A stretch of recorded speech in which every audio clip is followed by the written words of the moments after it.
छिन्नमस्तिका देवी का यह रजरप्पा का मंदिर अत्यधिक प्राचीन है, यह तो आपको अब पता है। जब शिव का विवाह पार्वती से नहीं हुआ था, तब से यहाँ छठी महाविद्या छिन्नमस्तिका देवी की ऊर्जा तांत्रिकों और भक्तों का कल्याण करती आ रही है। स्थानीय मान्यताओं के अनुसार प्राचीन काल में छोटा नागपुर में रज नामक एक राजा राज करते थे। राजा की पत्नी का नाम रूपमा था। इन्हीं दोनों के नाम से इस स्थान का नाम रज रूपमा पड़ा, जो बाद में रजरप्पा हो गया। एक कथा के अनुसार एक बार पूर्णिमा की रात में शिकार की खोज में राजा दामोदर और भैरवी नदी के संगम स्थल पर पहुंचे।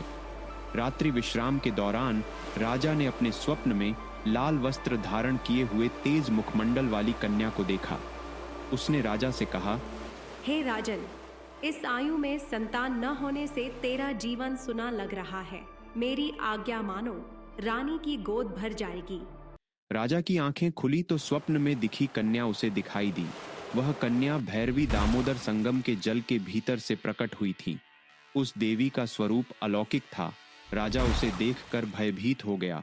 तब देवी ने कहा, मैं महाविद्या छिन्नमस्तिका देवी हूँ। कलयुग में मेरा ज्ञान विलुप्त हो गया है और आज के मनुष्य मुझे नहीं जान पाए हैं।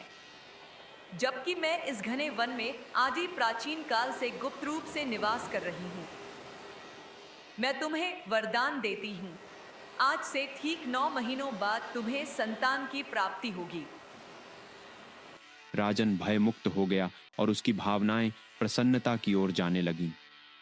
फिर देवी बोली, हे राजन, ये भैरवी दामोदर संगम के पास मेरा एक प्राचीन काल मंदिर है।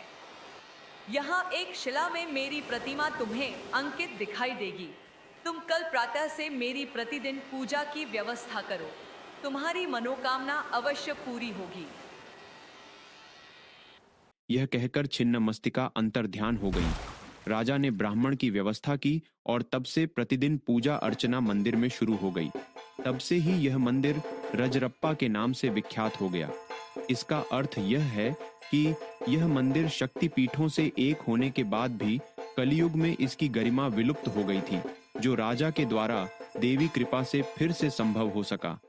किंतु आज भी झारखंड, बिहार, बंगाल को छोड़कर छिन्नमस्तिका माता का ज्ञान, उनका स्वरूप और पूजन कहीं और इतना प्रचलित नहीं है।